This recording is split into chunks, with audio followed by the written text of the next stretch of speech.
Consequências desta decisão, muitas e de vária ordem. Delas iremos ainda falar esta noite com os nossos convidados, um dos quais se encontra já nos estúdios do Porto. É o Dr. José Guilherme Aguiar. O mais escaldante da semana será aqui tratado daqui a pouco. Mais tarde teremos resumos de alguns dos... Inesperadamente, a bomba rebentou no futebol português. Famalicão, a disputar já o Nacional da Primeira Divisão, foi despromovido para a Terceira. Tudo por causa de um suborno que o Conselho de Disciplina não reconheceu, mas o plenário do Conselho de Justiça considerou e sobre ele decidiu. Depois de analisado o processo com todo cuidado, com toda a minúcia, enfim, com todo o apuro, decidiu realmente que não havia matéria bastante para proferir qualquer condenação, tendo arquivado os autos. Considerar aprovada a prática da infração de suborno prevista e punida no artigo 67 do Regulamento Disciplinar por parte do Presidente do Futebol Clube de Famalicão em relação ao Presidente do Macedo Cavaleiros. Documento-chave de todo o processo, este cheque. E os 470 mil escudos são exatamente para pagar os bilhetes que o Sr. António Veiga me entregou. Se fosse verdade o que o Sr. Engenheiro acabou de dizer, do cheque prefazer 470 contos, como nós conhecemos, para pagar bilhetes, teríamos, de uma forma absolutamente evidente, isto.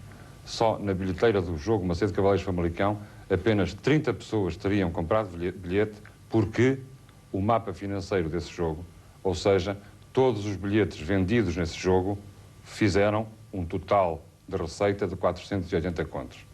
Na história de todo o processo, o longo tempo para se chegar a uma conclusão.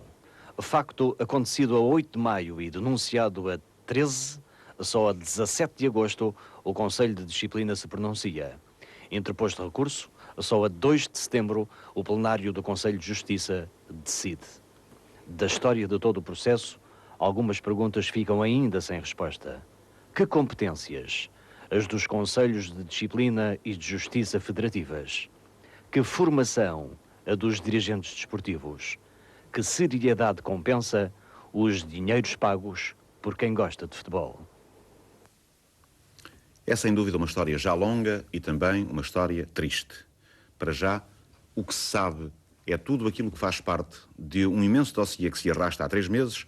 As consequências, essas certamente estão ainda por medir.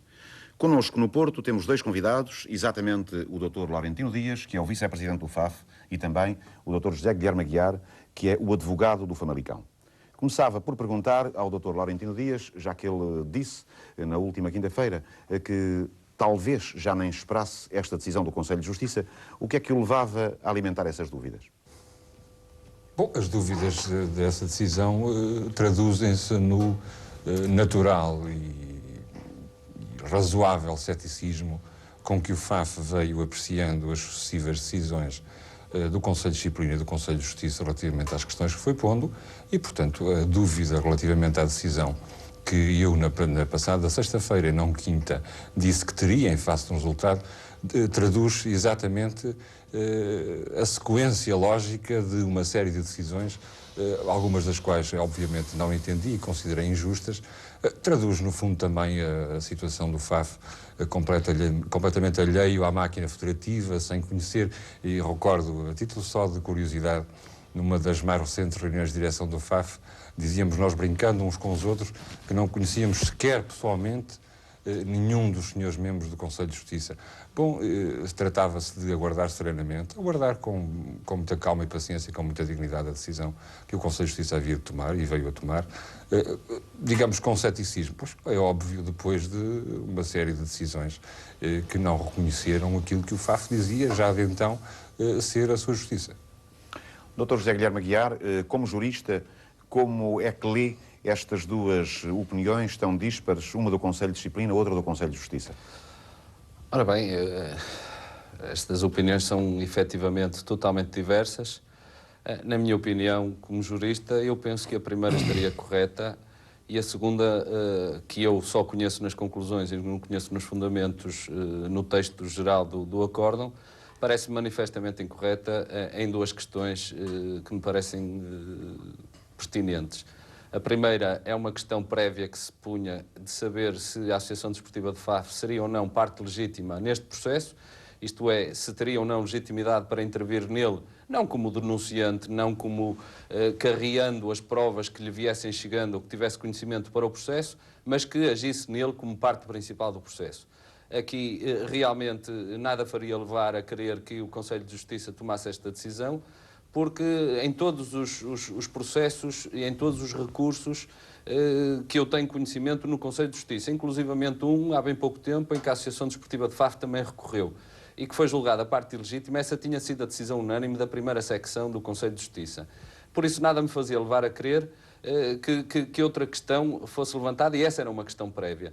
Surpreendentemente, por razões que eu ainda não conheço, porque também não li o despacho do Sr. Presidente do Conselho de Justiça, foi decidido recorrer ao plenário desse mesmo Conselho, isto é, na reunião das 3 secções, sabendo, como todos é sabido, que 2 secções têm competência jurisdicional, no aspecto da primeira do contencioso desportivo, a segunda nas relações entre os clubes e os jogadores, mas a terceira tem funções única e simplesmente fiscalizadoras das contas. Isto é formada por pessoas que não têm obrigatoriamente, e no caso concreto não têm formação jurídica, são pessoas, na maior parte dos casos, que têm formação de económica, ou pessoas de reconhecida competência. No entanto, essa era uma questão fundamental que se punha logo de princípio. Essa questão, segundo eu li nos órgãos de comunicação social, parece ter sido um grande pomo de discórdia, sabendo e pressupondo que dos 5 membros da primeira secção, 4 estiveram presentes, e partindo desse princípio que eles teriam mantido as suas ideias e teriam votado pela ilegitimidade do recorrente FAF, pois parte do princípio que essa ilegitimidade ou essa nova legitimidade que foi dada no plenário do Conselho de Justiça terá sido formulada por pessoas que de direito, salvo devido respeito, pouco entendem, pessoas cuja competência jurisdicional não lhes era normalmente reconhecida e, como tal, é efetivamente estranhar que essa decisão tenha sido tomada no Pleno, quando não havia necessidade absolutamente nenhuma, no meu entender e no entender de todas as pessoas, porque nem sequer havia questões de direito que fossem contraditórias, que o Conselho já tivesse preferido e que estivessem em contradição com algumas que eventualmente tivessem a ser tomadas. Por isso, esse é o primeiro caso estranho. Logo daí, uma decisão que foi uma questão prévia que tinha única e simplesmente a ver com uma questão de direito e que foi resolvida, suponho eu, com os votos maioritários, porque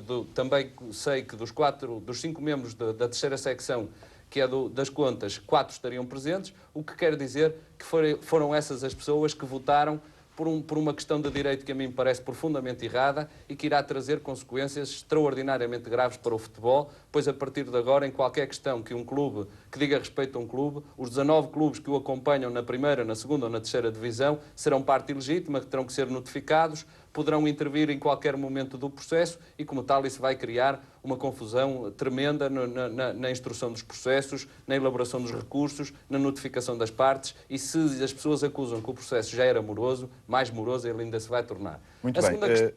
Dr. José Guilherme Aguiar, para não transformarmos isto num monólogo, eu queria também perguntar ao Dr. Laurentino Dias, uma vez que ele também é jurista, se partilha a sua opinião e, sobretudo, se considera que o FAF é, nesta questão, parte ilegítima. Bom, o FAF disse de suas razões as alegações de recurso que apresentou e que foram tornadas públicas na comunicação social. A decisão de considerar parte legítima o FAF, neste caso o FAF como clube terceiro relativamente ao Macedo Cavaleiros Famalicão, penso que não foi virgem no pleno do Conselho de Justiça. Na semana anterior tinha havido pleno do Conselho de Justiça para decidir sobre o recurso interposto pelo Maia no processo São Martinho Amarante. Veio no final não acolher as razões apresentadas pelo Maia, mas o certo é que aceitou o Maia como recorrente e, portanto, como parte legítima. O Dr. José Guilherme Aguiar deve certamente recordar-se disso. Isso foi uma semana antes. É evidente que, tendo o Conselho de Justiça, o pleno do Conselho de Justiça, uma semana antes, decidido aceitar como parte legítima o recurso apresentado pelo Futebol Clube da Maia, é evidente que 8 dias depois teria que considerar a Associação Desportiva de Faf parte legítima neste processo.